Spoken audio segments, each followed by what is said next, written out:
Welcome to the Library of Congress. I'm Kevin Butterfield, Director of the John W. Kluge Center here at the library, and I'd like to thank you for joining us today for our panel discussion on the AIDS crisis, how it has impacted our lives, our world, in the decades since it began. Our moderator today is George Chauncey, and I want to thank George for creating, convening, moderating this panel with such distinguished guests. He will introduce them to you momentarily. Allow me to introduce you to George Chauncey. He's the DeWitt Clinton Professor of American History, Columbia University in New York. He's the author of Gay New York and Why Marriage, two significant works that have greatly advanced the field of LGBTQ+ history. He's also the recipient of the 2022 John W. Kluge Prize for Achievement in the Study of Humanity. And this event is one of 3 programs that he has put together with the library in order to further share his work with the public.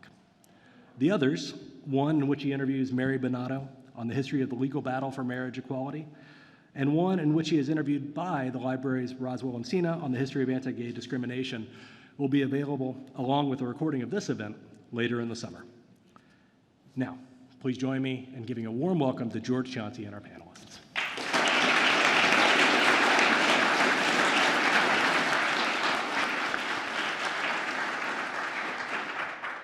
Thanks, Kevin, for that introduction, and thank you all for coming. So today we're going to talk about the first 20 years of AIDS in the 1980s and 90s.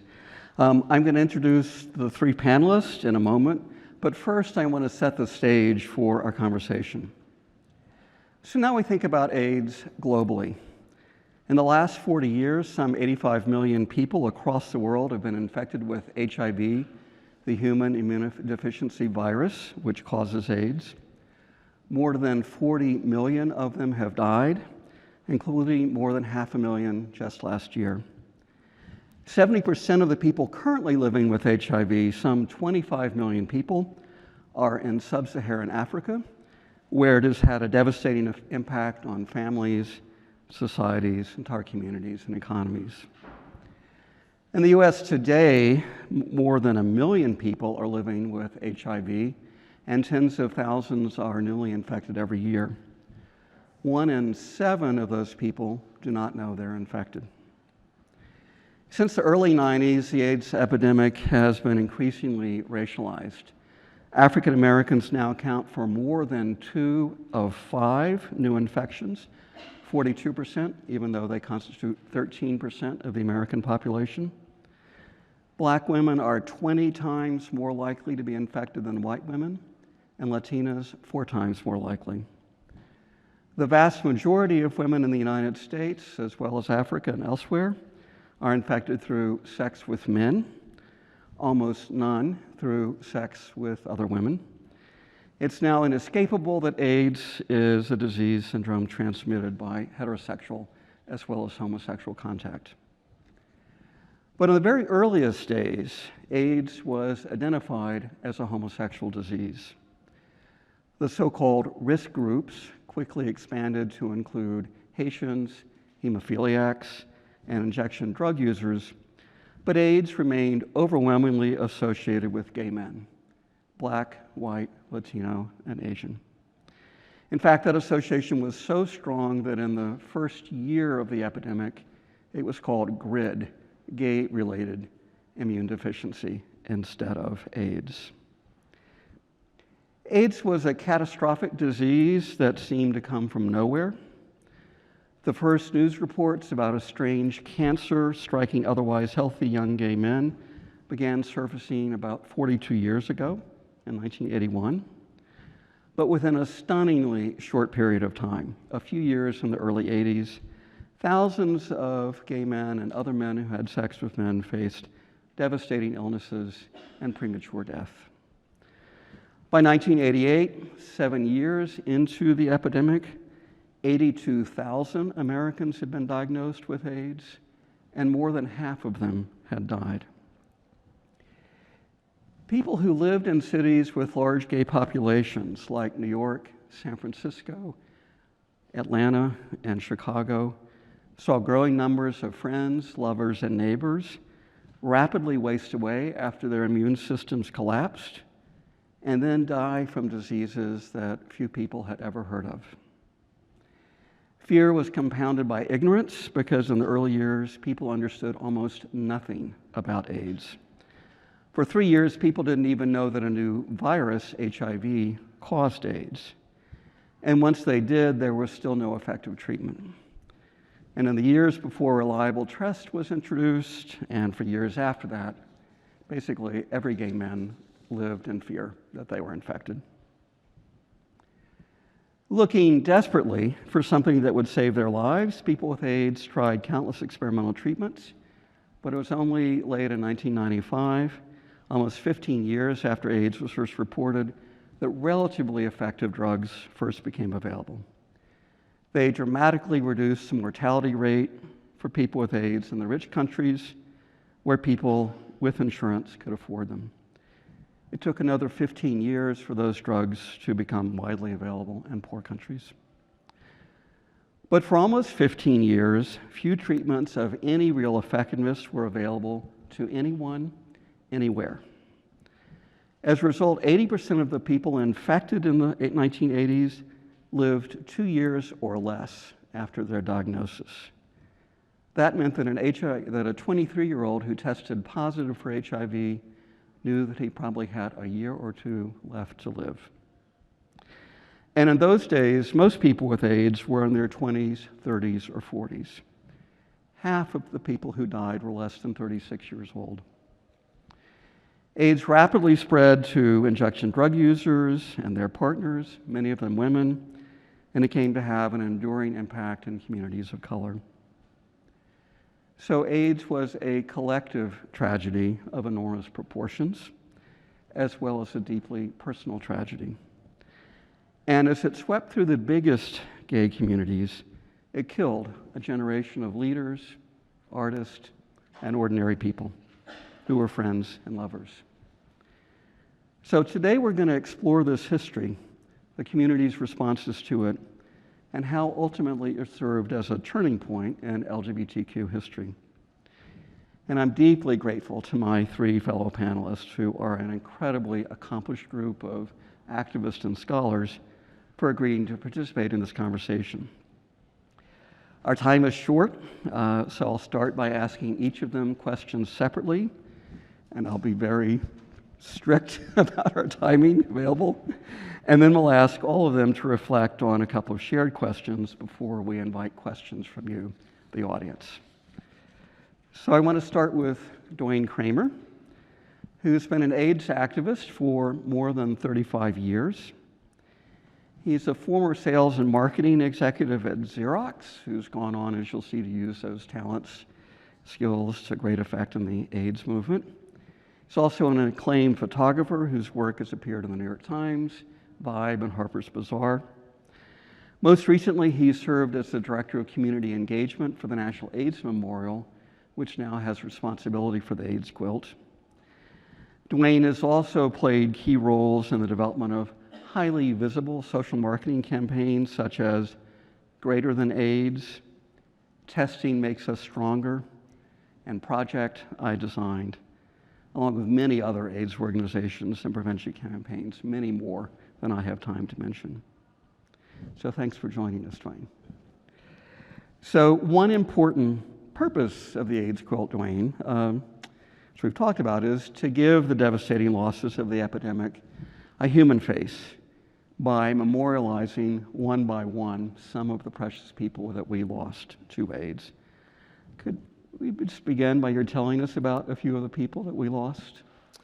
Sure. Back in the early 80s, when HIV and AIDS were being talked about in the media, individuals that come to mind are Rock Hudson, an actor that many of you know, Sylvester, other people like Pedro Zamora, and many, many other artists and folks. We can maybe, do we want to go, I could share a few photographs. If we go to the next slide, another one of the early people that succumbed to the virus was my very best friend and mentor. He was Dr. Joe J. Cramer. He was my father. Having my best friend die of AIDS was very difficult at the time because of all of the HIV stigma, homophobia, and so on and so forth. So it was a very, very difficult time for myself and my sisters. There's more to that story, but I'd like to go on to talk about another individual who many of you, or some of you may know from MTV's Real World, Pedro Zamora. In 1994, Pedro was on the series, and this was one of the very first reality TV shows. And so this was America's first look at someone living with HIV, their struggles, the way they dealt with their love and their life. He was partners with Sean Sasser, who unfortunately passed just a few years ago. But it was really an eye-opening experience for individuals to see someone living with HIV in the media and on TV. Another person I'd like to talk a little bit about is someone that I recently came to know about, but she is one of the early people who succumbed to the virus. Her name was Coco Numes, and she was an African-American girl in junior high school, born in the 1990s. And at the time of her diagnosis with HIV, people were told to be homeschooled. They were not allowed or supposed not, to engage with the general population. However, Cynthia Hedge Morel, who was the principal at the McDonough Elementary School in the French Quarter of New Orleans, knew because of science that HIV was not transmittable through the air or from touching, kissing, drinking behind someone out of someone else's glass. And so she insisted that Coco attend school. Everyone in the school knew about it. They were educated. They knew about her status. And she was a leader in the school. Many of the students and staff supported Coco and really shielded her from a lot of the HIV stigma and shame, with her experience. And what's wonderful is that they supported her, and unknowingly, her and her friends really changed the pattern by educating themselves and fighting that HIV stigma. When the end was near, Coco wanted to document her story, and she wrote her own celebration of life. Wish I could share that with you now, but I will make sure that you have the ability to see what she said because it's very touching. But again, although she was one of the early folks that succumbed to the virus, she was not one of the folks that you heard about in the media. Okay, thanks. So let's talk about the AIDS quilt some. Sure. First, could you just talk about how you got involved in the AIDS quilt? Living in San Francisco and actually knowing Cleve Jones, I told one of the board members about my personal experience and my family's experience with HIV and AIDS, and the fact that my father, had died of the virus in Washington, D.C. when he was a professor and associate dean of the business school here. And he said, well, that's really a powerful story, and in the media, you were not hearing about black and brown folks that were dying of the virus. It was primarily white gay men, again, in the cities, San Francisco, Los Angeles, New York City, that were really acquiring the virus. So he said would you be willing to be a part of the board and maybe start to share that story? So I did that. And that's really how I really first got started. So I was actually on the board of directors when we took the entire quilt, all 54 tons, to Washington, D.C. to display it on the National Mall. So that's how I really first became associated with the quilt. Great, thanks. And maybe we step back a minute and just talk about who started the quilt. Sure. How did it get started? Why did they want to do it? What do they hope to accomplish? Absolutely. If we go to the next slide. Basically, it has now been 35 years that the quilt has been in existence It was conceived in November of 1985 by the longtime San Francisco gay rights activist Cleve Jones. The story is basically that every year they would hold a candlelight march to, really to kind of recognize the death of an individual that had been killed in San Francisco in City Hall. And so on this candlelight vigil, to memorialize and to recognize this person, he asked all of the folks that were marching in the parade to bring on a piece of paper the name or names of people that had died of AIDS. And so everyone wrote those names down. They marched down Market Street in San Francisco to the Federal Building, and each of them placed these paper names on the side of the Federal Building.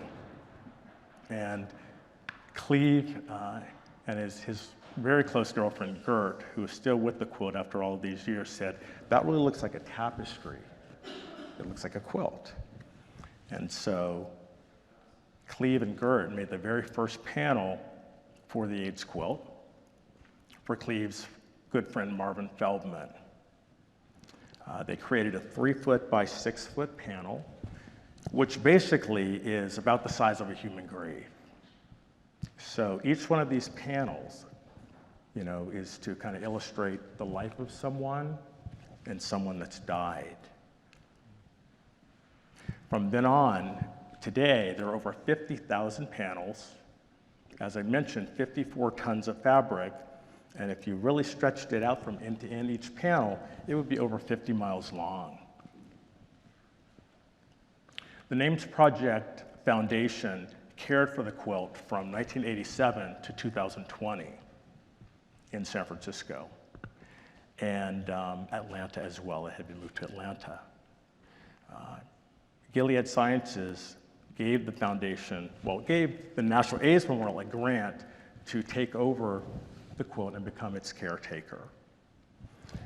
So from that point on, it came back home to the Bay Area, and we were looking at ways to really re-engage and reactivate the quilt and to target it on the communities most impacted. So that's what is currently in process and what we're doing. In 1989, the quilt was nominated for a Nobel Peace Prize in recognition of the global impact that it was having. The last entire display of the quilt was in 1996 here in Washington, D.C., where all of the panels were laid out on the National Mall from the Capitol all the way to the Washington Monument. And you can see here in some of the images just how really expansive and how large and impactful the display was. It's really was created and utilized as not only a way to remember, honor, and celebrate people's lives, but to really demand action, from our government. And you may or may not know that even President Reagan, during the AIDS epidemic, did not utter the word AIDS until 3 or so years into his presidency. Thousands of people had already died. There have been other displays. In fact, in 2022 and part of 2023, the National AIDS Memorial helped to develop and execute a social marketing plan called Change the Pattern, where the quilt was really turned with laser-like focus on Black and brown communities, since there still is a crisis of HIV and AIDS in America, but particularly in the southern US. The South, I think, comprises about 30% of the population is African American, yet they account for more than 50+% of new HIV infections. The Latino community is also very hard hit. And there are many reasons, for this, which we can touch on later. But it's really been amazing that the quilt with its beauty and power, can really impact people and really people can see themselves. What we're really trying to do by changing the pattern is not only to continue to educate people, but to change the pattern of what the quilt looks like. Because it was started by a gay white man in San Francisco, and the people in the media and that really were pushing this forward were, that community. And because of HIV stigma, because of racism, because of homophobia, Black and brown people didn't even want to be associated with it, nor did they feel welcome in those rooms with white gay men making these panels for loved ones. So the organization is doing an amazing job of reaching out into the community today, creating these new panels, and sharing stories. I shared Coco's story. Many people know who Ryan White is. He was a young Caucasian boy living in Indiana who died of AIDS-related complications. However, during our Change Their Pattern tour and the research, we found out that there was a man by the name of Michael Felton, who was a poor Black boy living in the Delta, just outside of Jackson, Mississippi. Born in the same year as Ryan White, but he died 5 years earlier. So part of the initiative is to again, show the true face of the epidemic and bring some equity to that in the quilt, and to really bring out the stories of people that are often left behind. If there's no panel, there's no way to really remember these people. Thanks, Duane. We'll need to move on now, though I want to come back to several of these issues, of course, but I'll just testify, as I think anyone in the room can who's ever been to a display of the quilt, how incredibly powerful it is to see at one and the same time all of these individual stories, quilts that have been lovingly made by the loved ones left by someone who's died, who want to perpetuate that person's memory, to see that life there that was taken, and then to look up and see hundreds and sometimes thousands of other quilts, and to get a sense of the scale of the devastation of what was lost. And there's nothing like the quilt to do that, to pull those two things together. And so it's been an incredibly effective and powerful way of memorializing and mobilizing people. So thank you for your work on that. I want to turn now to Deborah Gould, who is an associate professor of sociology at the University of California, Santa Cruz. Her first book, Moving Politics, Emotion and ACT UP's Fight Against AIDS, won major awards from the American Sociological Association and the American Anthropological Association. And she's currently working on a second book, also about political emotion, called The Not Yet of Politics. What a great title. We got some great titles on this panel, I have to say. She was also involved for many years in ACT UP Chicago, Queer to the Left, and the Research Art Activist Collaborative Group, Field Tank Chicago. So Debbie, can you take us back to the earliest years of AIDS in the 1980s and describe some of the context for AIDS activism? How were AIDS and people with AIDS, or PWAs, people with AIDS, being talked about? How was the government responding? What produced the activism? Yeah, thanks. The earliest years of the AIDS epidemic were filled with confusion and really terror. The dozens and soon hundreds of previously healthy gay and bisexual men were suddenly being diagnosed with mysterious, rare diseases, really horrific illnesses that indicated a breakdown in their immune systems. No one knew what caused it. No one knew how it was transmitted. The magnitude of the crisis was unclear, but the predictions, the forecasts were just dire. The CDC, the Centers for Disease Control, very early on, I think within the first year, announced that there were probably tens of thousands of people already infected, but they didn't know it. No one knew what the mortality rate was at that point, but many people feared that it was 100%. And as troubling, the AIDS seemed to be affecting gay and bisexual men in particular, corroborating already existing rhetoric, anti-gay rhetoric, that equated gayness with disease and perversion. And at the very beginning, along with calling the disease GRID, gay-related immune deficiency, the media dubbed AIDS the gay plague, and published numerous really sensationalized, homophobic accounts that that linked AIDS to the so-called gay lifestyle.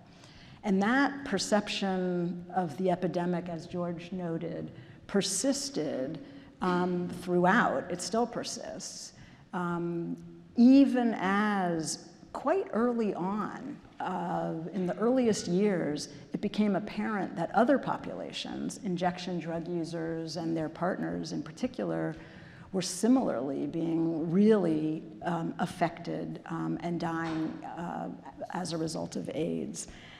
So the stigma and the discrimination were tremendous. And people with AIDS were being evicted from apartments, fired from their jobs, dropped from their health insurance, often rejected by their families and friends. So it was, all of that was obviously really alarming, and the fear and really terror in lesbian and gay communities, in particular in cities, urban areas that were most affected, was tremendous. And meanwhile, the government at all levels was either ignoring the epidemic or using it as an opportunity to attack the people who were suffering most in the gay community. Ronald Reagan had been elected president the previous year. He was beholden to what was the kind of, at that point, the rising religious right, who had declared, many of the leaders of the religious right had declared that AIDS was God's punishment of gay people. In the first 2 years of the epidemic, the Reagan administration did not request any congressional appropriation to deal with the health crisis that was unfolding.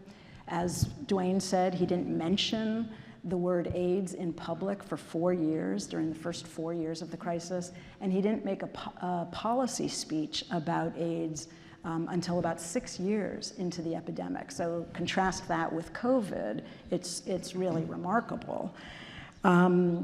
Local and state governments were similarly ignoring the crisis or enacting or attempting to enact really repressive laws, including laws that would have tattooed people who tested positive for HIV, or laws that would quarantine people. The New York Times, the paper of record, in 1986 published an op-ed that advocated tattooing people with HIV. The Los Angeles Times had in 1986, the same year, did a poll where they found that the majority of the population supported quarantining people with AIDS. And this was in a moment when it was already known that HIV could not be transmitted through casual contact. It is not airborne. So it was, there was tremendous grief, fear, really trauma in lesbian and gay community. Yeah, please, that was a brilliant account of sort of what's going on. Talk more about the response in the communities themselves. Yeah, so from the earliest days of the epidemic, the lesbians, gay men, other sexual and gender outlaws mobilized to address the crisis. And that early AIDS activism was extraordinary. It was indispensable to the fight against AIDS. And it was really never inevitable that lesbian and gay communities would respond in that manner. The earliest AIDS activists educated themselves and alerted other people in the community about the crisis. They taught doctors how to diagnose symptoms. They raised money. And in the face of government inaction, they created grassroots, community-based organizations, AIDS service organizations that took care of people with AIDS. Early on, in the first few years, they began lobbying the government for funding. They held candlelight vigils to have a to mark publicly the accumulating deaths at that time. The gay men invented safer sex that taught men who had sex with men how to protect themselves, how to continue to have sex even amid an epidemic. So it was a truly extraordinary mass political mobilization that occurred in the earliest years. Mass in the sense that thousands of ordinary people got involved, and political in the sense that to care for people who state and society deemed utterly expendable, better off dead, in fact. To care for people in that context was, deeply, it was a real kind of forceful refusal to accede to those terms that devalued gay men so much. And I just want to return to a point that I said earlier about the fact that it was never inevitable that lesbians and gay men would respond in the manners that they did. Because in this moment, there were other crises facing the lesbian and gay community. There was tremendous violence, and there were no civil rights protections. So lesbians and gay men and other sexual and gender outlaws were really organizing in those battles. As well, given the trauma, all of these people dying and getting ill and dying, and also the tremendous stigma that Duane also mentioned, it was really possible that gay communities would have tried to distance themselves from it, turn away from it, put their heads in the sand, and really not deal with it. But instead, in the first 5 years, they engaged in that really vital work of caretaking, setting up service organizations, lobbying, and so forth. And then in about 6 years, 5-6 years into the epidemic, starting in 1986, and then really taking off in 1987 when ACT UP, the AIDS Coalition to Unleash Power, formed first in New York. Then AIDS activists kind of upped the ante at that point and embraced much more militant, confrontational, street-based activism, manifesting in civil disobedience actions, disruptions of business as usual, street theater like die-ins, and making really forceful demands of the state, of the media, of the scientific medical establishment, pharmaceutical and insurance industries, making demands that they really respond to the crisis. Okay, thanks. You've written in really influential and innovative ways about the power of political emotion in shaping the response to AIDS and several generations of emotion. Can you talk about that a little bit more, explain what you mean by that? Yeah. First, I want to just remember, and this is something that, George, you said as well, what a strange phenomenon AIDS was initially. And with such a strange phenomenon, that meant that people needed to make sense of what was happening. And people turned to existing discourses to try to make sense of what's happening around them. So there were gay liberationist discourses that really kind of celebrated gay sexuality, gay difference, really valued community self-determination. But there were other discourses circulating in lesbian and gay communities as well that were much more critical of the kind of vibrant sexual culture that gay men had created. And those discourses played a large role in that sense-making as well. So it's really no surprise that gay discourses about the epidemic in the earliest years were saturated with ambivalent emotions, really kind of gay pride about what the community was doing to address this crisis in the face of no outside help, but simultaneously a kind of gay shame as well. And a shame that suggested that gays needed to be good, responsible, and prove that they were deserving of state support in this moment. And it's hard to talk about gay shame for a whole variety of reasons. And it might be why it's not really part of the heroic narrative, which I was kind of spinning out before about all of the amazing activism that people engaged in early on. But I draw attention to it because it, in my view, really did help to shape lesbian and gay responses to the epidemic early on. It's, you know, it goes without saying, I guess, that it can be very difficult to value yourself when you live in a homophobic society. Every institution of that society is telling you that you're deviant and sick. It can be hard to value yourself.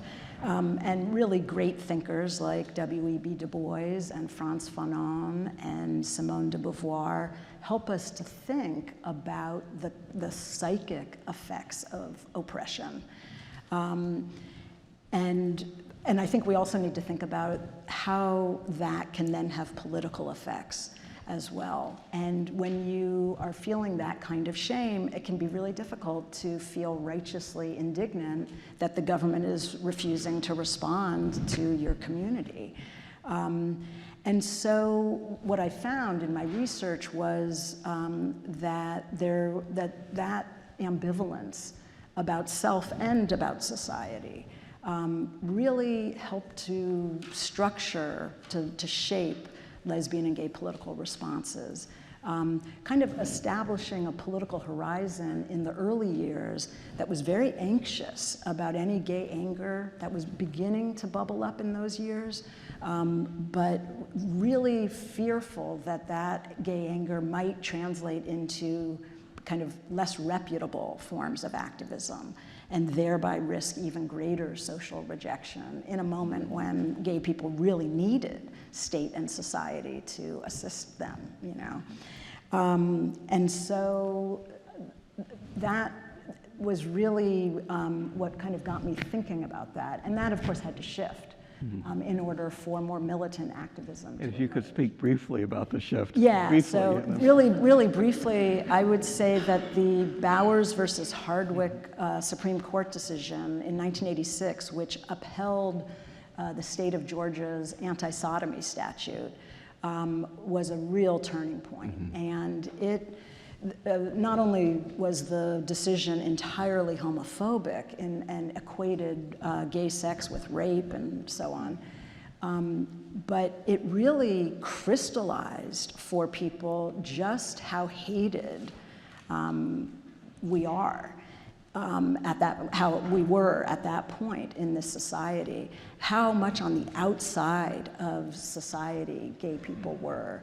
And it allowed people to see the government's complicity in the AIDS crisis, which allowed a sense of entitlement to be fostered, to be generated, and for people to really feel that the anger that the government was allowing this health problem to turn into basically a mass slaughter of people.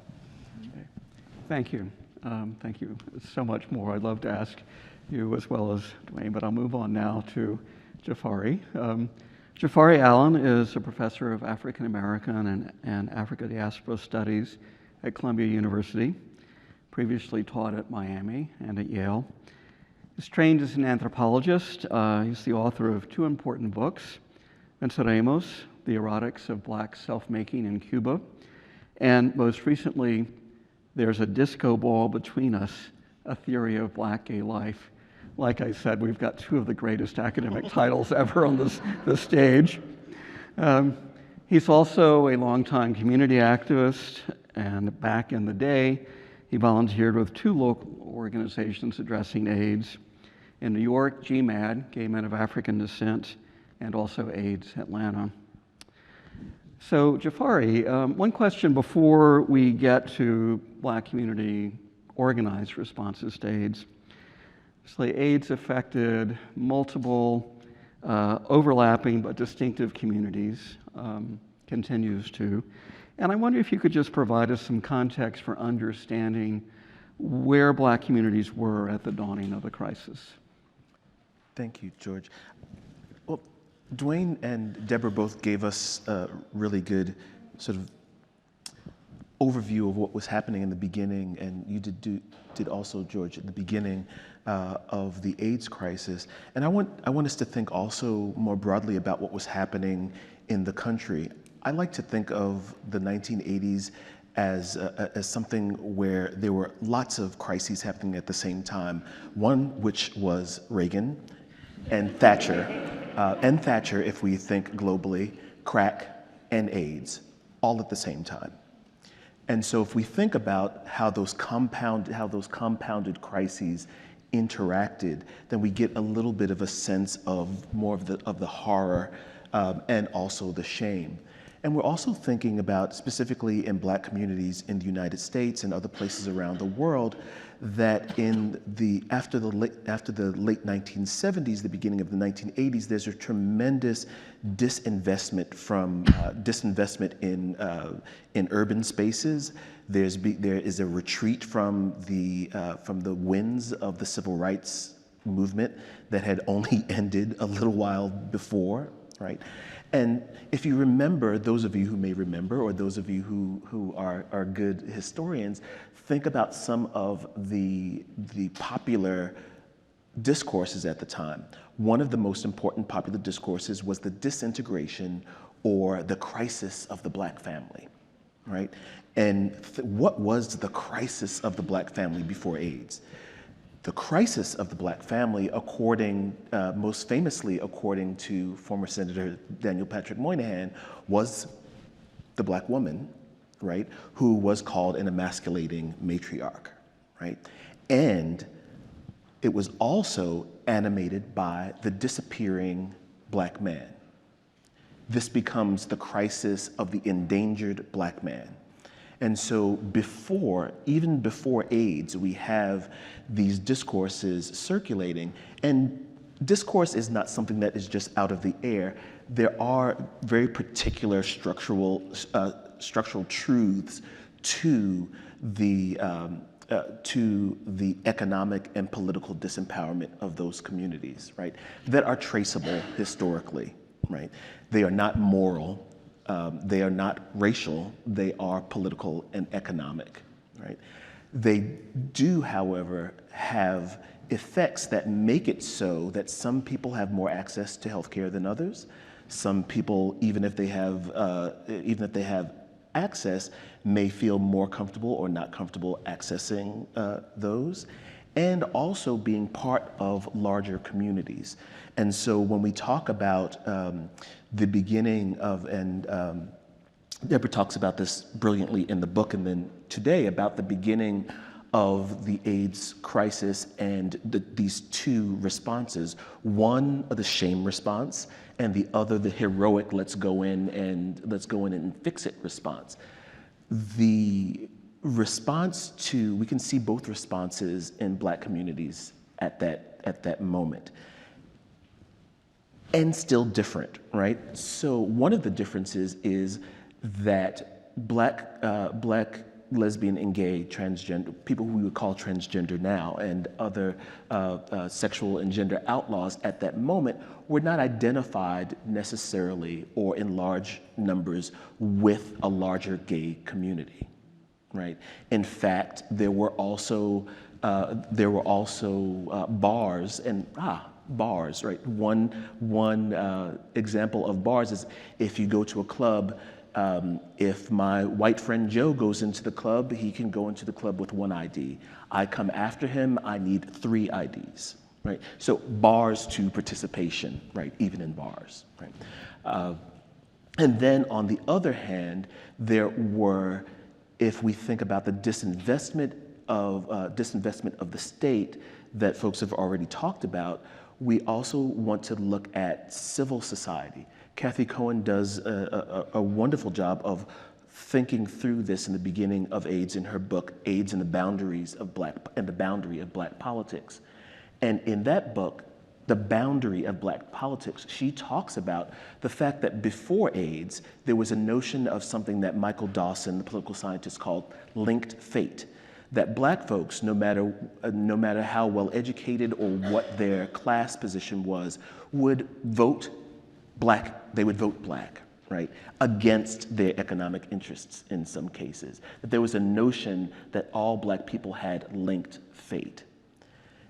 This was the first test of that linked fate, and Black folks failed in the beginning. That is, that when people went to churches, those churches were not responsive in the beginning, right? When folks went to their families, again, in this really confusing state of, in the beginning, not knowing how the virus is spread, it being associated with gays, who of course can't be Black. We all know that, right? And also it having this moral, this moral tinge and the stigma that Black communities took a moment to figure this out. And again, on the heroic side of this, Black lesbians and gay men and other sexual and gender outlaws were the first to save their own lives. And so they opened organizations, they did what they had to. As I was thinking about this, also about laying this out for you, I could not read a bit of poetry, because the beginning of this is also a moment at which another thing that had been happening is a foment of black feminist organizing and publishing from the beginning of the 1970s that Black gay men followed. That followed in the late 70s and early 80s. But there's a poem by Donald Woods, with whom I had a wonderful romance with him in my head only. He rejected me so really beautifully. But Donald Woods has this beautiful poem called Prescription, which is found in one of the first anthologies called Brother to Brother, a Black gay anthology, edited by the famous Washingtonian Essex Hemphill, who took on the project after his friend Joe Beam, who was the editor of the first Black gay anthology in the Life, passed away. And so this typifies or asks or answers some of the questions about what was happening. And this is the very end of the poem. And he says, "Fight back with stuff that lasts, the melody in your head that massages your insides, the name Jesus in repetition, toenail polish on sandaled feet. Fight back with roughage, personal ginseng for heartache, and sea moss coats the burning of an empty stomach hungry for full mouth kisses. Medicate the time, the hours, the moments with a mantra that grows in your temples and radiates your fibers, your busy weekdays and quiet evenings." And here is this piece that's been repeated often, right? "Your own arms against a sea of troubles. Take them. Wrap them round and round, what belongs to you, and hold tight, hold tight, hold tight, gently. And so in this poem, you can see the personal, the sexual, the spiritual, all at once. And this is how the response unfolded. It unfolded in an interdisciplinary way, intergenre. There were poets who became AIDS activists, who became administrators, who became teachers. Everyone many of whom were out on the street, dying in, kissing in, lobbying on Capitol Hill, lobbying in every state capital, every city. When we talk about Reagan's not talking about it for 3 years, and then the paltry response, when there was a response, many big cities, we had responses very much the same. I'm a New Yorker, and I was still young, but I remember the response or the non-response of Ed Koch, of all people, right? And so this was a moment in which people came together, and Black communities came together. Black lesbian and gay people and their allies came together to save their own lives, and to do two things at the same time, because this notion of saving one's life, for me, has at least two components. One is the component that we've been talking about, of people actually physically dying or being threatened with physical death, or knowing that within 2 years you are going to be gone, or within 5 years later on. The other part is saving lives, of writing, of documenting, of telling stories. And so the other piece of this, that is the heroic piece, is not only an heroic piece of saving physical lives, but the fact that this is the moment at which I argue in my latest book that the notion Black gay is born, that there is an imperative to fight against what Melvin Dixon called double cremation. So double cremation is not just that you would have died, but that every memory of you would be eviscerated. And if we think about some of the proposals that came up in the paper of record, the New York Times and Los Angeles Times, and the fear and hatred in the beginning, there's a real chance that we would have been erased. I mean, this is not hyperbole. And then, those of on the panel who are historians, and we're in the Library of Congress, right? People saving things, families who did not save things, families who were so hurt or so confused that they burned things. That instead of saying someone died of AIDS, there were many in the beginning days, people died of cancer. They died of heart attacks, right? If we think of the Black community response, we should also, and that fear and heroic response, one of the other people to think about who still survives is of course the great Magic Johnson, right? How could it be today that Magic Johnson is still the only Black celebrity? So everyone else, no one else is HIV, right? But to think about Black community responses and Black individual responses, what it meant for what it meant for Magic Johnson to come out as HIV positive when he did, and what it meant for his response to be that's another piece, an archival piece to look at in his press release and in his speech. he apologizes 2 or 3 times. Now, he's the one with HIV, and he is the one apologizing to his family and to the public.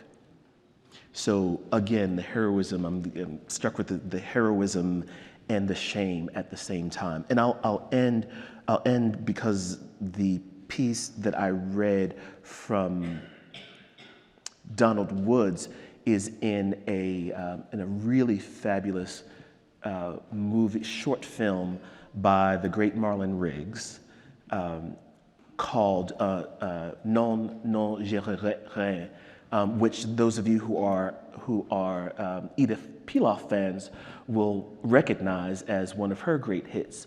No, I regret nothing. This film begins with Black gay men speaking with their faces in shadow and just their eyes about their experience. And as they talk about the experience, you see their faces. And so Asoto Saint is in this film along with Donald Woods and other people. And at the end, to this notion of the celebration of gay sex, which Asoto Saint is really a great person to look toward for that in any case. At the end of this film, which is named after, of course, Edith Piaf's song, but from a short story by David Frechette, who was also a member of Other Countries, the first Black gay writing group. Asoto says, yes, I was part of the sexual revolution, and I have no regrets. I did it all. The baths, the bars, the trucks, in Europe, in Africa, in the United States, in Canada. I did it all, and I regret nothing. He said that in 1991, a couple of years before his death, having buried his lover, having buried most of his friends, and still that defiance to say, I regret nothing. This is a virus. This is not a moral statement. Can we imagine that sort of something, right? At the beginning of this horrible and ongoing tragedy that at the same time has formed these communities and these discourses and this art. Thank you. Thank you for that beautiful, brilliant meditation. I had many follow-up questions, and you answered them all. Oh, sorry. But also part of what I love about what you just said is that it makes it so compelling and understandable how we can understand what in some ways is that kind of enigma of the 1990s.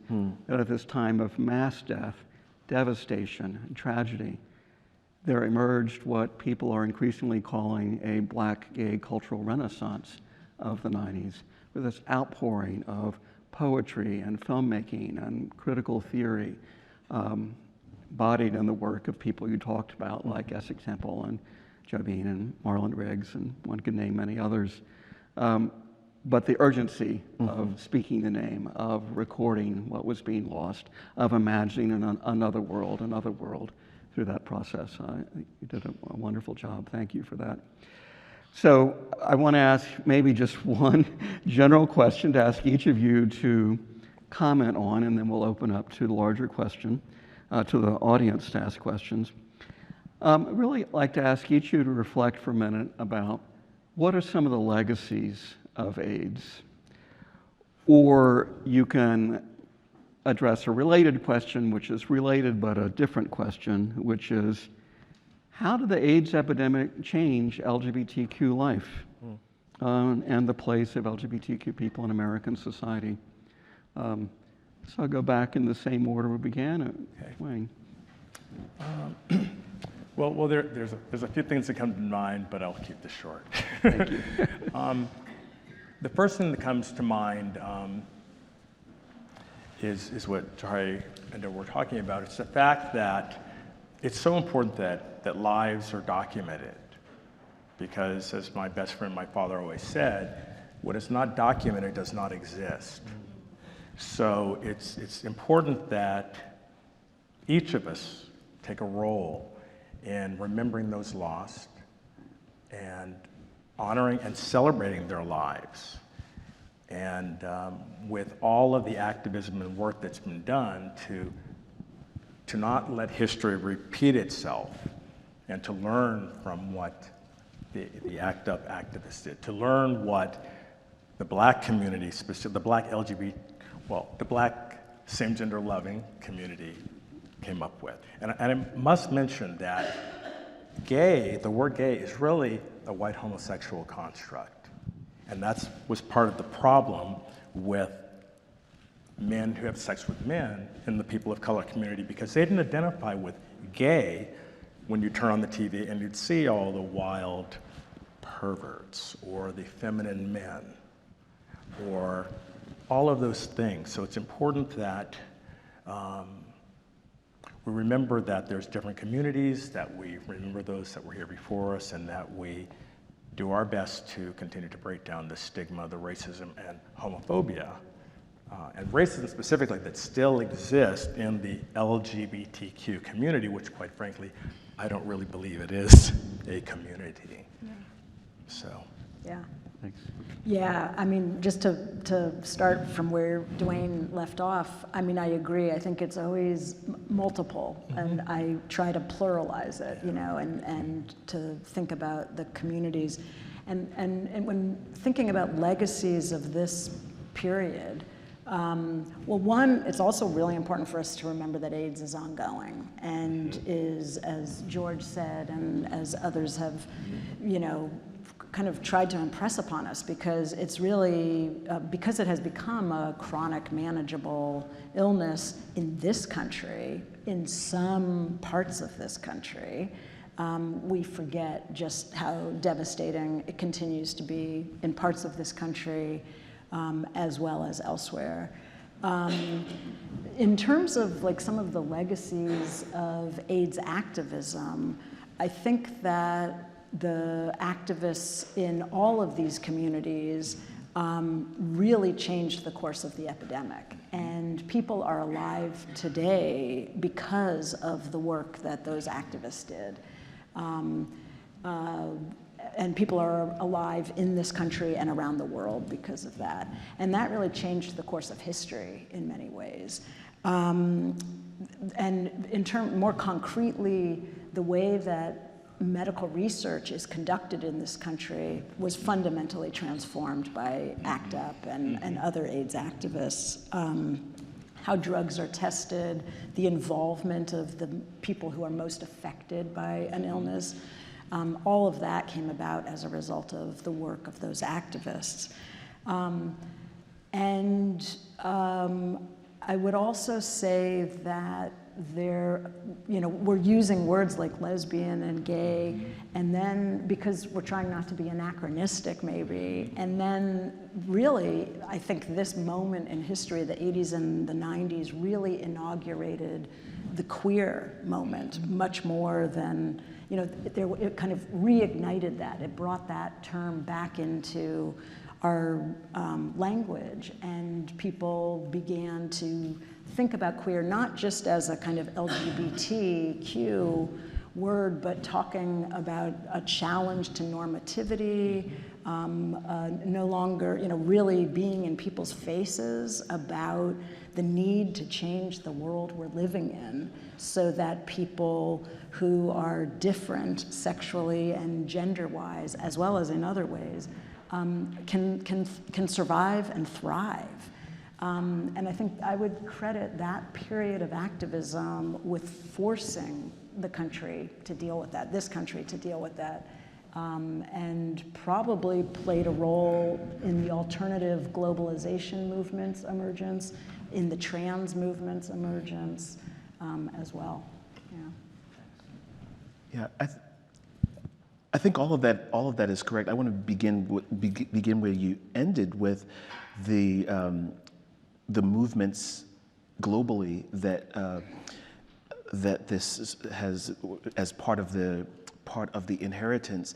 And one of the things, I will not read the poetry of Colin Robinson, but Colin Robinson is a poet and an activist who was from Trinidad and Tobago and lived in the United States for a long time, ended up going back to Trinidad and Tobago to organize. And when I talked with him about the history of his work in the US and other places, he made me understand how the sexual rights movements in the Caribbean and in Africa were also influenced heavily by LGBTQIA, same-gender loving, the whole alphabet soup that you want, all of the work that happened here. So whereas in this country, the way that I see the movement, at least in Black gay communities working, is that Black feminist discourse, activism, and art begins, and the Black gay grows out of that. Then later on in the late 90s and early 2000s, we see coalitions happening in the Caribbean, also in Britain and in Africa, that use some of the same tactics, use some of the same language, some of the same people, like Colin and like Kaguru, who move back to their places and begin doing this work. And so I think that the effects are incalculable, right? And you think about how people who are living with anything, Crohn's disease, any cancer, hypertension, have a model for and have advocated for themselves based on the model of HIV and AIDS activists.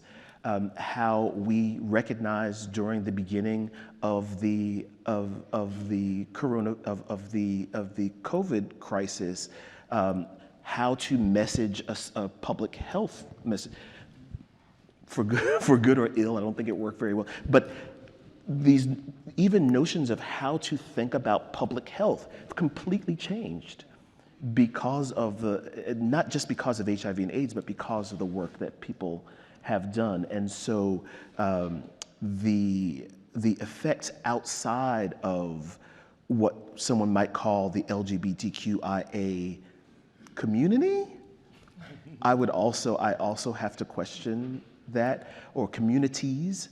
I'm entertained by the notion of an LGBTQI, this pride notion of just putting everything together and calling it something that takes it outside of the politics that it once had. But I think that if we can find a success, the success is in not being cremated, doubly cremated, right? That we continue to remember, and the sort of effects from that have gone in places that that the folks that we talk about in our work and who are on the quilt could not have imagined. And I would just add a few things to that. Every fall I teach a lecture course on U.S. LGBTQ history. And one of the things that teaching a lecture course forces you to do is to try to make sense of the chaos of history. And I really have come to see this moment as a pivotal moment for so many aspects of this history. One point that you've all, whoop, And let's just break the very pivotal. Never invited back to the library. Never mind. Let's just let it sit. It's okay. We'll pretend it didn't happen. As you've all said, it led to a mass mobilization of ordinary people. There had been a lesbian and gay movement dating back to the early 50s, actually dating in some ways back to the 30s and 40s, but a continuous history from the 50s and on.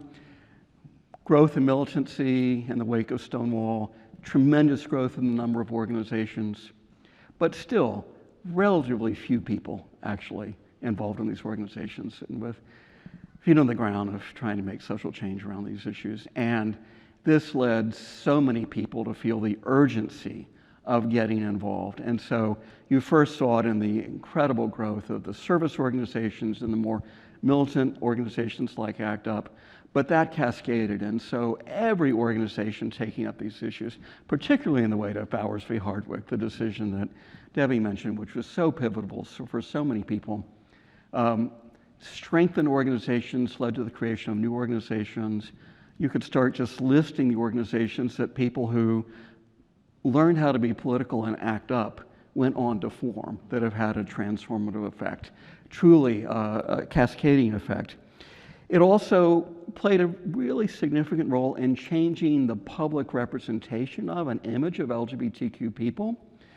It is hard to overstate what everyone's been talking about, and Debbie talked about, I think particularly just the kind of low-grade casual homophobia that characterized press coverage of anything related to gay people. And that changed. I mean, the first wave of press coverage demonized queers as a threat to the so-called general public, which queers were not a part of, the national community, which queers were not thought to be a part of. And fed the fire of this hostility, which is part of what provoked the growth of militant activism. But people fought back, demonstrated outside of those press offices. Many gay reporters in those press offices thought they could not be complicit with this anymore, that they'd kept quiet, they hadn't come out in order to survive in those offices, press rooms. They came out and challenged their colleagues and demanded that coverage change. Reporters also became kind of astonished to see the way the community itself was responding, and ultimately developed a lot of respect for the degree to which the community took care of its own and then demanded that the government step up. It also changed the public image of queers because it forced so many more people to come out. There was a famous ACT UP slogan that you could see we pasted on walls all over the American cities in the 80s and 90s from ACT UP, silence equals death. And so many people took that to heart. And remarkably, we have polling data that shows that in the decade between the mid-80s and the mid-90s, at the height of this crisis, there was a dramatic increase in the number of Americans polled who reported that they knew a gay person, that someone close to them was gay. And that had a transformative effect because in those days, coming out just didn't mean, hi, I'm gay, let's move on. It set up a process of struggle, quotidian struggle, that happened literally millions of times across the country as gay people, desperate to change the people closest to them, challenged their homophobia, spoke to them, and other people felt they had to respond. And the AIDS crisis just accelerated that process enormously. It had many other after effects. I'll mention just one other, which is it actually gave tremendous impetus to the campaign to secure legal recognition for same-sex relationships. Marriage was not in the air. I mean, it was in the air, but it was fairly rarefied air. Most people were not thinking about marriage in these days, and certainly many ACT UP activists would have been opposed to the campaign for marriage.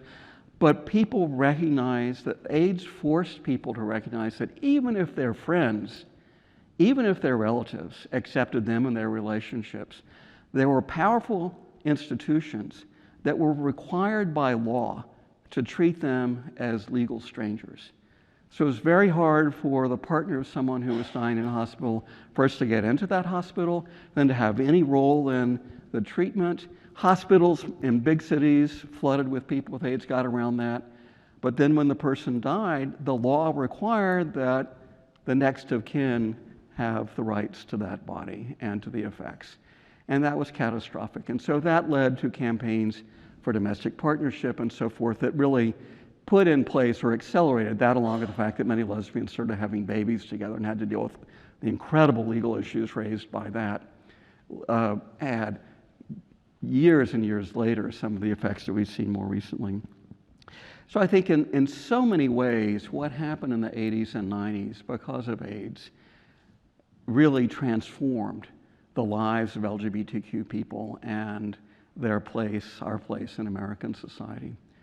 But having said that, that is a kind of triumphalist narrative, and I think that one can make a strong case for that historically. I think we can never forget that that was caused by mass death on a scale that's just almost unimaginable today. Sure, all of us on this stage and many people of a certain age in the audience lost friends beyond counting, and knew people who died unbelievably quickly, horrible deaths. We lost so much talent. We lost so much of a world that people were building.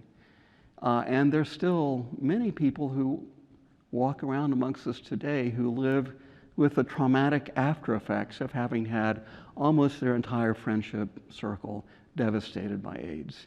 And so even as we talk about the ways AIDS galvanized a generation and led to enormous change in the society, we can never forget the extraordinary cost, both personal and collective, that was paid for that change. Yes.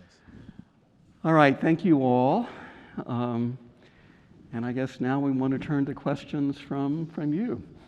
We do have some time for questions. If you raise your hand if you have a question, and we will direct a microphone to you. Let's start here on my left. First, thank you all. This was, sorry for the tears. It brought a lot of emotion. My uncle was one of my favorite uncle. He died in 1991, and it's only now that I realize how young he was. He wasn't even 30, and he was my favorite uncle. And you talked about only knowing that he had a year or two to live, and I remember him wondering why he was traveling like that, and only later did I understand he found out he had it, and then my grandparents financed for him to go to every place that he wanted to go. And I watched him deteriorate. I can't even explain to you what that did, and I was 10 years old. Anyway, what I was thinking about, so that brought back a lot when you said these people just kind of like vanished. And it's important to still speak. I named my son after him, but it's important to still speak their names. But what I was thinking about when you all were talking is last year I was doing some research. I was a C-SPAN teacher fellow, and I was doing research. And I came across a Larry Cramer who did research, and he kept saying that in his talk that no one sounded the alarm. And I didn't know what he was talking about because in my family, we talked about AIDS and HIV because somebody we loved was dying from it.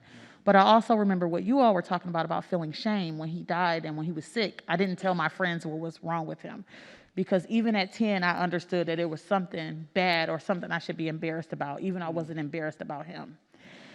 So he said that early on, they knew that it would not be contained to just the gay community and that no one sounded the alarm. And my question is, so you mentioned how it's Black women are 20 times more likely to have it and how it's devastated our community. Do you believe that that is because no one sounded the alarm? And then of course, the homophobia in our own community. I wanted to know what your thoughts are about that.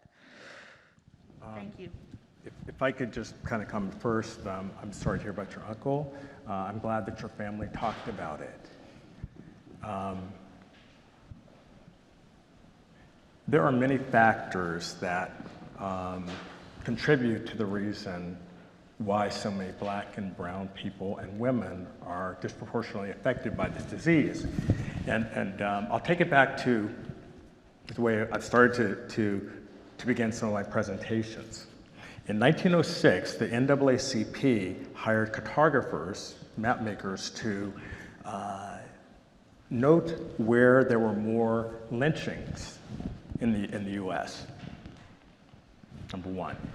When you did that, you would see that it looks like the South. Well, if you take that map from 1906 and you overlay it with the AIDS epidemic, you still have that same, it's the same places in the South.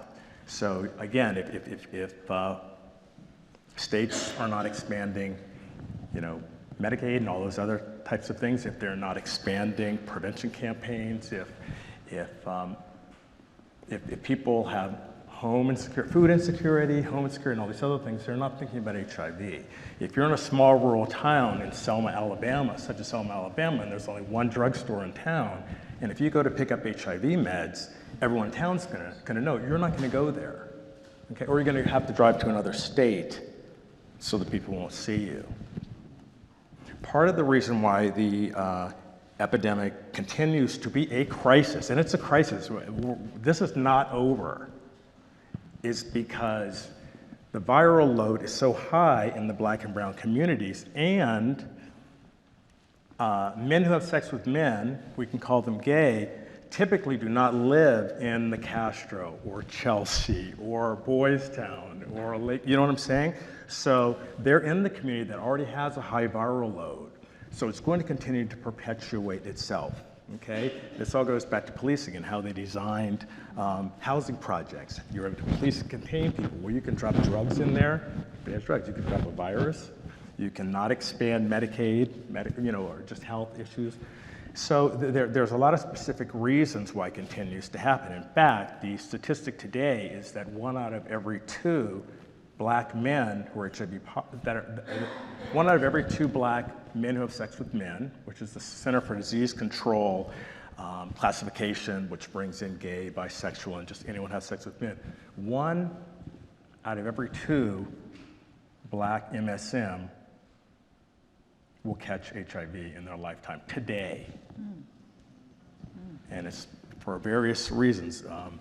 They're not going to the places where they see the prevention messages. They're being held from those prevention messages. And then you put on top of that a lot of the other issues that often, health issues that plague the black and brown community, whether it's hypertension, diabetes, and all this, COVID. All of those things contribute to the increased infection rate, which hasn't gone down. What's great is that today we do have therapies that will keep you from, if you're HIV negative, there are therapies that can keep you HIV negative. If you're HIV positive, there are therapies that keep you HIV or bring your viral load down to 0 so that you cannot transmit the virus through sex. But everybody doesn't have access or even have the knowledge about those things, or do they talk about those things because of the vilification and what have you. One other thing I just wanted to say, though, is that oftentimes the black church gets a bad rap for this, for containing the crisis. And the reality is that without little old black women in church basements around the country, we wouldn't have the panels for black and brown people in the quilt. So it's important to know that there are HIV ministries and congregations throughout the South and throughout the country that are doing this today. And that's why it's important for us to continue to remember, continue the education, and continue to do everything that the quilt has an opportunity to do. For many years, there was a National High School Quilt program where schools could contact the quilt. There's still a community display program where you can bring the quilt into schools. And the quilt can almost go anywhere. But we didn't have many panels that had black or brown people, so when they were sending out those panels, who were the majority of the people on those panels? White gay men. So if you don't see yourself, and that's what you hear about, you're safe, right? Well, they don't know that the statistics of 1 out of every 2 black men are going to catch HIV if we don't turn the tide. So that's why it's important to keep talking about this, not to just talk about the history, but to talk about the crisis today in America. Thank you, Duane, and thank you very much for asking that question, which gave us the opportunity to talk about that. I'm mindful of the time, that despite my best efforts, we all had lots of things to say. So we only have about 10 minutes more. So what I suggest is that we have several questions, and then each of us could give brief answers to whichever of those questions we'd like. Does that make sense? I see someone else on the left here, and raise your hand, and then you're on the right. So let's go to the left first. Hi, I want to thank you guys so much for coming and speaking to this. I grew up in a community where HIV/AIDS was definitely not something that was ever talked about, so it's really important for me to be able to come hear it from experts. I'm curious because a lot of amazing work, I think most of the amazing work comes from grassroots organizations and people who experience this tragedy firsthand. What do you guys think could potentially be positive legislative policy on a federal level that could either help destigmatize or help prevention of HIV/AIDS? You're on the right. Thank you so much. Is this working? Yeah. My name is Benji Del Piedra. I'm a fellow here in the Kluge Center. I have spent, among other projects, the last 8 years researching the life of a man named Herbert Denton Jr., who was a journalist at the Washington Post. He was the first African-American city editor of the Post here in the late 70s. And he died of technically pneumonia, but it was abetted by full-blown AIDS in 1989 in Toronto when he was on assignment there. We could talk about this for hours, I'm sure, and I'm going to force you to answer my question in the abstract and with very little time, but I'm curious, like, what because this idea of double cremation, it's like the light bulb went off for me. Like, that's exactly what I'm trying to do for this man, is help him avoid that double cremation. So what pointers might you have for someone who's writing, and I don't even know if this is the appropriate way to frame it, like an AIDS biography or a life history of somebody who had AIDS, who died of AIDS. You know, I've had interesting conversations with experts and other writers, people who work on this kind of thing, who say, for instance, like, don't frame him as a victim. Don't frame somebody who's living with HIV as a survivor, because that discourse implies X, Y, and Z. So obviously there's a lot of different takes on it, but I'm just curious in general, as a biographer, what advice might you give in general in the abstract to somebody writing about someone who died of AIDS? Those are two big ones. Should we run with those? No, let's just, yeah. Thank you. I have a somewhat related question. So I'm 34, and I was young during the later stages of the, what we might call the still untreated epidemic in the United States. I now teach high school, so obviously my students have never lived in America where antiretroviral drugs weren't more widely available, despite inequities. So I'm wondering, I guess, what should a biographer do? What pitfalls there? What pitfalls do you think there are for teachers who teach now the next generations of students about this, both about AIDS today and also the history of AIDS?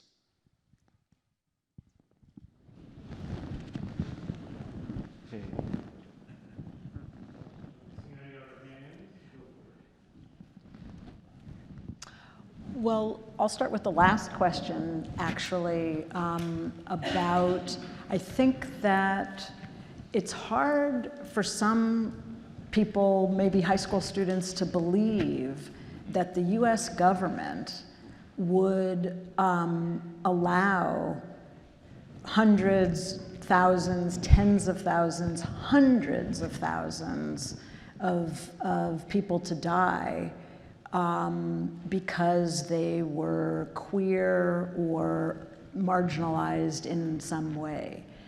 And like, it's hard for people to accept that our government, I think we have this very progressivist understanding of this country that, well, we've made mistakes in the past, we've engaged in horrendous things, but we've gotten better and better and better.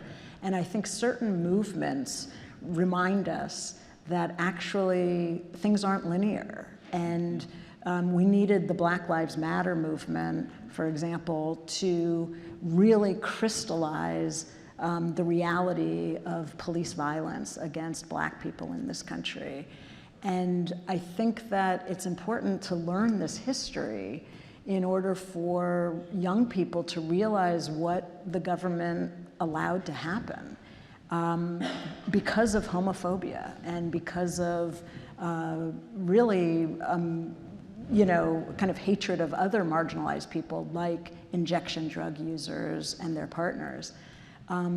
So that's one thing, is to teach it, because people need to know that history. And people need to know that ordinary people change history.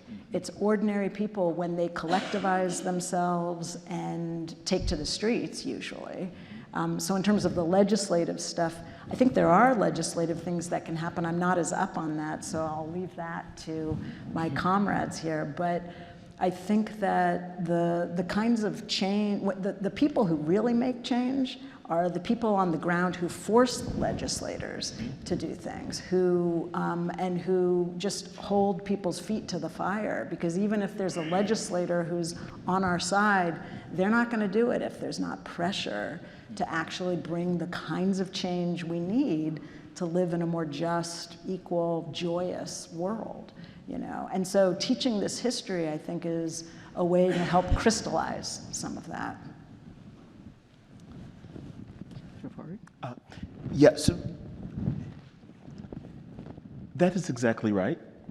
That is exactly right. And without being, this moment is such an important and also a confusing and enraging moment. This moment right now, right? When those of you who are teachers are on the front lines of this renewed battle. And so some of it is that you've got to teach this work. I remember my first week teaching at the University of Texas. I don't know what the lecture was. It was Anthropology of Sex and Sexuality. We hadn't even gotten to the good stuff yet. But in office hours, a freshman came to me in office hours and told me that he thought that he had contracted HIV. And so I immediately went into my before grad school HIV educator head and asked him some questions and started to get all of the resources that he might need to do this. And then something told me to ask him why he thought. And he said, because he kissed a boy last week. This was in 2002. And we wept together. He didn't know why. He thought that I was crying because he had HIV. Just not great as an educator. But after I delivered the good news to him that I was completely sure that he did not have HIV because of this incident, I remembered how would he know?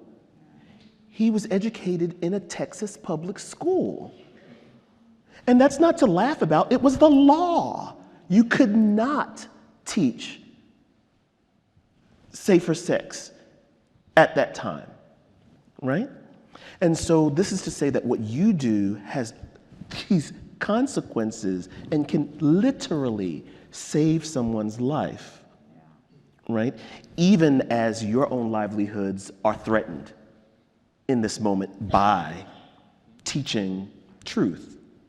Right, and so the answer to that, to me, is to risk it all to teach truths. And one of the truths to teach, and one of the lessons from this, the sort of the prehistory of AIDS, is the notion that everyone is now familiar with, the notion of intersectionality now, Kimberly Crenshaw's word. But that's what we see in all of this. That all of this is compounded. Intersectionality is not about multiculturalism. It's not about this. It is about where harm lives, and where a remedy can be delivered. And so that's one of the frameworks to teach with, which goes back to the question of what are the the first legislative thing I thought about as you were speaking is universal health care, which is. Read the book to find out why that's a failure of Black gay leadership in that thing. But universal health care, what if? What if? So that was such a beautiful reply, and we have so little time, which is to say no time left, that Mr. Biographer, I'll talk with you later, and I just want to agree with everything my colleagues have said. I hear it from my college students who studied in high school and before, and have never heard any of this, not heard any of this. And they're astonished by many things that they haven't heard before in my lesbian and gay history class, but they're angry to realize they haven't heard this. They're angry that a generation was challenged in this way, that so many people died, that their government did nothing, and that they didn't know it, that no one told them. And figuring out how we speak of this history at this moment when there are so many efforts to have us not speak the truths of history again is one of the most difficult challenges before us, but also one of the most important things for us to be about at this time. So thank you all for coming, and thank you, my dear panelists, for your brilliant comments.